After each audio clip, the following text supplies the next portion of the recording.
प्रिय विद्यार्थियों, आप सभी का ऑनलाइन कक्षाओं में बहुत बहुत स्वागत है।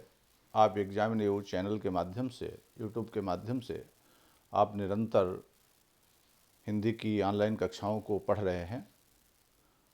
आप इसमें देखेंगे तो आपने अभी अर्धवार्षिक से पूर्व एक बार सारे पाठ्यक्रम को पढ़ लिया था। अब चूँकि हम लोग वार्षिक परीक्षा की ओर बढ़ रहे हैं तो एक बार पाठ्यक्रम का पुनरअभ्यास हो, इसलिए हम लोग एक एक खंड करके, अभी गद्य खंड में हम लोगों ने सारे पाठों को के जो प्रमुख प्रमुख गद्यांश थे उनको पढ़ा, उनके प्रश्नों को छांटा। सारे परिचयों को हम लोगों ने बिंदुवार सीरीज से उनको किया है। बिंदुवार उनको डिवाइड करके 7 बिंदुओं में गद्य के लेखक के परिचय पढ़े। उसी क्रम में अब इस समय हम लोग काव्य खंड में एक एक परिचय को, सबको, सारे परिचयों को 11 बिंदुओं के अंतर्गत बांट करके प्रत्येक परिचय को हम लोगों ने किया था। सबसे पहले शिक्षा, सबसे पहले जन्म की तिथि, स्थान, शिक्षा एवं कार्य, उसके बाद में फिर मृत्यु विवरण, साहित्यिक सेवाएं, रचनाएं, भाषा, शैली, अलंकार, छंद, रस, हिंदी साहित्य में स्थान, ऐसे करके 11 बिंदुओं के अंतर्गत हम लोगों ने परिचय को पूर्ण किया है। अब इस समय हम लोग काव्य खंड में जो पाठ हैं और पाठों के अंत में जो पैराग्राफ दिए हुए हैं, कुछ क्वेश्चन बैंक से पैराग्राफ भी उठाए हैं, तो उन सभी को हम लोग एक एक करके पैराग्राफ की जो व्याख्याएं हैं, रेखांकित व्याख्याओं को और प्रश्नों के उत्तरों को हम लोग छांटते चले जा रहे हैं। तो इस तरीके से करते हुए चले। कौन तुम संस्कृत जलनिधि तीर, तरंगों से फेंकी मणि एक। अब इसमें श्रद्धा और मनु शीर्षक के बारे में हम लोग यहाँ पर पढ़ रहे हैं। तो पाठ के शीर्षक का नाम क्या है? श्रद्धा और मनु। कवि हैं जयशंकर प्रसाद, महाकवि जयशंकर प्रसाद, छायावाद के कवि हैं आप। और अब रेखांकित अंश की व्याख्या दे दी है। रेखांकित अंश की व्याख्या क्या है? कौन तुम संस्कृत जलनिधि तीर, तरंगों से फेंकी मणि एक। श्रद्धा प्रश्न करती है मनु से कि तुम कौन हो, संसार रूपी सागर के किनारे पर बैठे हुए, जैसे कि कोई सागर की तरंग मणि को किनारे पर फेंक देती है तो उस मणि से के प्रकाश से वहाँ का जो तट है, वहाँ का जो क्षेत्र है वो आलोकित हो जाता है। उसी प्रकार तुम इस संसार रूपी जलनिधि, संसार रूपी सागर के, लगता है उपेक्षा से, आघातों से दूर फेंके गए, मणि के समान दूर फेंके गए, तुम उसके किनारे पर बैठे हुए, तुम अपने आभा से, तुम अपने सौंदर्य से इस वातावरण को आलोकित कर रहे हो। जैसे कि सागर किसी मणि को फेंक देता है तो मणि वहाँ के क्षेत्र को आलोकित करती है। तो इस प्रकार से इसकी व्याख्या को आप समझेंगे। ठीक है। दूसरा, उक्त पंक्तियों में कौन किसका परिचय पूछ रहा है।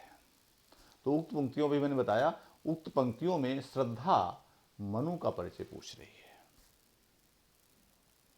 कौन अपनी कांति से वीराने को शोभायमान कर रहा है। बताया हमने आपको कि जो मनु है, मनु के जो है वो सागर रूपी, संसार रूपी सागर के किनारे पर बैठे हुए वातावरण को आलोकित कर रहे हैं। मनु अपनी कांति से, अपने सौंदर्य से वीराने को, सुनसान वातावरण को शोभायमान कर रहे हैं, मुखरित कर रहे हैं। प्रकाशित प्रभा की धारा से अभिषेक पंक्ति में कौन सा अलंकार। प्रभा की धारा, प्रभा रूपी धारा, रूपक अलंकार इसमें आ गया है। तो इस तरीके से आप पूरे सारे प्रश्नों को इनमें से छांटते हुए चलते चलेंगे। आगे देखें हम लोग। वही चीज आ गई, प्रस्तुत पद्यांश के शीर्षक में जयशंकर प्रसाद, और शीर्षक में अपने जो है वो श्रद्धा मनु, और कवि के नाम में जयशंकर प्रसाद। अगर थोड़ा समय है तो संदर्भ भी सीधे लिख सकते हैं। प्रस्तुत पद्यांश हमारी पाठ्यपुस्तक कक्षा 12 हिंदी के, सामान्य हिंदी के गद्य खंड, काव्य खंड में जयशंकर प्रसाद द्वारा रचित श्रद्धा और मनु शीर्षक से लिया गया है। ऐसे करके लिख सकते हैं। श्रद्धा किसकी जीवन संगिनी बनकर सेवा करनी चाहती है। समर्पण लो सेवा का सार, सश्रुति सजल संस्कृति का ही पतवार, आज से यह जीवन उत्सर्ग, इसी पद तल में विगत विकार। श्रद्धा जो है कहती है कि आज से मेरा जो पूरा जीवन है, सारे विगत विकार, सारे पुराने विकारों को त्याग कर आपके चरणों में समर्पित है। श्रद्धा मनु के चरणों में अपना जीवन समर्पित करना चाहता है। श्रद्धा मनु की जीवन संगिनी बनकर, उसकी पत्नी बनकर सेवा करना चाहती है। इस प्रकार से किसका समर्पण मनु की जीवन नौका के लिए पतवार के समान सिद्ध होगा। श्रद्धा का समर्पण, श्रद्धा का समर्पण जो मनु की जो जीवन नौका है, जीवन रूपी जो नौका है, उसके लिए पतवार के समान सिद्ध होगा। अर्थात जो नारी है, जो पत्नी है, मनुष्य के जीवन में एक पतवार का काम करती है। मनुष्य जब डगमगाता है तो वो उसको संभालती है, उसके लिए कठिन परिस्थिति में परामर्श करती थी है, वो सचिव का काम करती है, वो मित्र का काम करती है, वो पत्नी भी है, वह सहायिका भी है, वो सब प्रकार से मानव का साथ देती है। तब ये गृहस्थी रूपी रथ के दोनों पहिए चलते हैं। तो मनु का श्रद्धा का जो समर्पण है, मनु की जीवन नौका के लिए पतवार के समान सिद्ध हो। इसमें केवल आपको श्रद्धा का नाम जोड़ देना है। सजल संस्कृति का यही पतवार, पंक्ति में कौन सा अलंकार है? अब सजल और संस्कृति साथ साथ देखिए, आप दोनों तरफ आया है, अनुप्रास अलंकार भी इसमें है, आप लिख सकते हैं ठीक से। इस तरीके से आप जो छोटे छोटे पैराग्राफ हैं उनमें प्रश्नों को समझते हुए आप आगे बढ़ें। डरो मत अरे अमृत संतान, अग्रसर है मंगल में वृद्धि, पूर्ण आकर्षण जीवन केंद्र, खिंची आवेगी सकल समृद्धि। मनु ने को श्रद्धा ने संबोधित किया है कि अरे अमृत संतान, अरे आप तो देव संतान है, जो कभी ना मरने वाले जो देवता हैं उनकी संतान आप हैं। अग्रसर है मंगल में वृद्धि, आपके सामने जो मंगल में वृद्धि, जो शुभ, जो कहना चाहिए कि सारी संपत्तियां, सारी जो उन्नतियां हैं वो आपके सामने खड़ी हैं। अगर आप जो है अपने जीवन को उत्साह रूप कार्यों से, उत्साह से भर करके अगर आप कार्य करेंगे, निर्भय होकर के कार्य करेंगे, तो सारी समृद्धियां आपके सामने खड़ी होंगी। ऐसा जो है इस रेखांकित आशय को हम लोग समझ सकते हैं। शीर्षक और कवि का नाम यथावत है। मनु ने संसार और जीवन को क्या मान लिया? मनु ने संसार और जीवन को क्या मान लिया? मनु ने संसार को एक प्रकार से निराशा से भरा हुआ, नैराश्यपूर्ण मान लिया है। निराशा से पूर्ण है, बिल्कुल ही निस्सार है संसार, सारहीन है। और जीवन को उपायहीन मान लिया है। जीवन क्या है? उपायहीन है। जीवन में मानव कुछ नहीं कर सकता है, जीवन को उपायहीन मान लिया है और इस संसार को एक प्रकार से निराशा से भरा हुआ, नैराश्यपूर्ण रूप से मान लिया है कि संसार भी जो है वो स्वार्थी है, संसार जो है वो एक प्रकार से धोखापूर्ण है, नश्वर है, निराशापूर्ण मान लिया है संसार को, और स्वयं को, जीवन को उन्होंने एक प्रकार से उपायहीन मान लिया है, अपने को असमर्थ मान रहे हैं, अशक्त मान रहे हैं। श्रद्धा मनु को किसकी संतान बताकर उत्साहित करती है? तो श्रद्धा मनु को डरो मत अरे अमृत संतान, श्रद्धा जो है मनु को देवताओं की संतान, अमरों की संतान मानती है और उनको उत्साहित कर रही है कि आप देव पुत्र हैं, आप अमर पुत्र हैं, इसलिए आप डरिए मत, आप उत्साह अपने मन में बनाए रखिए, और उत्साह अगर आप बनाए रखेंगे तो निश्चित रूप से आप अपने जीवन में सफल होंगे। कब सकल समृद्धि पास खिंची चली आएगी? खिंची आवेगी सकल समृद्धि, पूर्ण आकर्षण जीवन केंद्र, खिंची आवेगी सकल समृद्धि। सारी जो समृद्धियां हैं, सारी जो संपन्नताएं हैं, कब आपके पास आ जाएंगी? अर्थात जो है जब आप निर्भयतापूर्वक, जब आप निर्भय होकर के और उत्साहपूर्ण तरीके से जब आप कार्य को करेंगे, अपने अंदर एक आशावादी दृष्टिकोण जब आप लाएंगे, तो निश्चित रूप से सारी समृद्धियां आपके सामने खिंची चली आएंगी।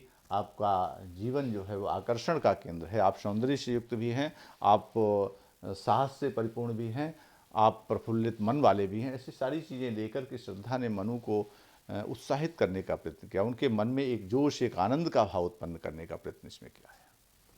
तो कब सकल समृद्धि पास खिंची चली आएगी? जब आप उत्साहपूर्वक कर्म करेंगे और उत्साहपूर्वक, निर्भयतापूर्वक जब आप अपने जीवन में आगे बढ़ेंगे, तो सारी जो समृद्धियां हैं आपके पास खिंची हुई चली आएंगी। इस प्रकार से सारे पाठ को आप करते हुए चलें, समझते हुए चलें।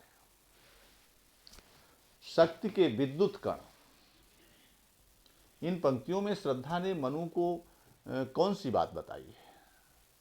इन पंक्तियों में देखा जाए तो हाँ, रेखांकित अंश में आए। पहले रेखांकित अंश की शीर्षक को देख लीजिए, वही श्रद्धा और मनु, और कवि का नाम जो है जयशंकर प्रसाद।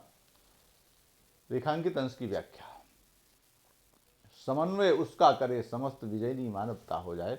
अर्थात जो मानव बिखरे पड़े हुए, मानव शक्तियां जो अलग अलग बिखरी पड़ी हुई हैं, जो लोग बिखरे हुए हैं, मत भिन्नताएं हैं, अगर उन शक्तियों का, अगर उन सभी मानवों को अगर आप एकत्र कर लेंगे, जब उनमें आप समन्वय स्थापित कर लेंगे, उनके मन तनों को मिला देंगे, तो निश्चित रूप से इस मानवता विजयी हो जाएगी, मानव पीढ़ी विजय को प्राप्त होगी।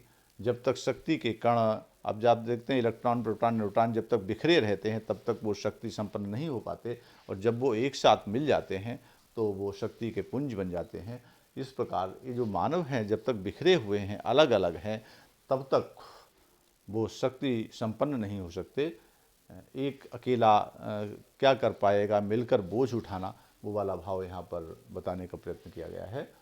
तो देखें यहाँ पर जो है इन पंक्तियों में श्रद्धा ने मनु को कौन सी बात बताई है।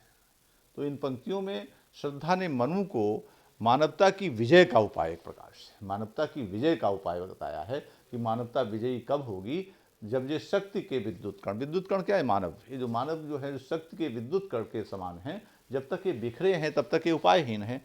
जब इनका आप समन्वय कर देंगे तो ये मानवता विजय को प्राप्त हो जाएगी। तो पंक्तियों में श्रद्धा ने मनु को मानवता की विजय का उपाय प्रकार से बताया है। इस तरीके से आप इसको कर सकते हैं। समस्त सृष्टि की रचना किससे हुई है? समस्त सृष्टि की रचना शक्ति के विद्युत कणों से हुई है। ये जो मानव है ये विद्युत कणों के समान है, तो समस्त सृष्टि की रचना इन मानवों से हुई है। ये मानव जो विद्युत कण के रूप में जो मानव है, इससे जो है सृष्टि की रचना हुई है। श्रद्धा ने मनु को किस प्रकार मानवता का साम्राज्य स्थापित करने के लिए प्रेरित करती है? श्रद्धा मनु को बताती है कि अगर हम इस बिखरे हुए जो विद्युत कण हैं, जो मानव हैं, इनको अगर हम एक साथ मिला देंगे, इनको हम एक साथ मिला देंगे, इनके आपस के व्यवधान को दूर कर लेंगे, इनका अगर हम समन्वय आपस में मेल करा देंगे, तो निश्चित रूप से मानवता का साम्राज्य स्थापित हो जाएगा और ये मानव पीढ़ी विकास करेगी। और मिलन से ही, मेल से ही ये मानवता पल्लवित होती है। वह धीरे धीरे मनु को मानव का समन्वय करने के लिए, मानवों को मिलाने का भी संकेत करती है। साथ ही साथ गृहस्थ जीवन में रह करके, मिल कर के ही आप इस मानवता की बेल को बढ़ा सकते हैं, मानवता का साम्राज्य स्थापित कर सकते हैं। इस प्रकार का भी संकेत वो अंतर से करती है। तो यहाँ पर आप छोटा सा उत्तर कर देंगे। श्रद्धा ने मनु को बताया है कि जो शक्ति के विद्युत कण हैं, बिखरे हुए व्यक्ति हैं, इनको आप एक साथ मिलाइए। ऐसा करने से मानवता की विजय होगी। आगे बढ़ेंगे हम लोग।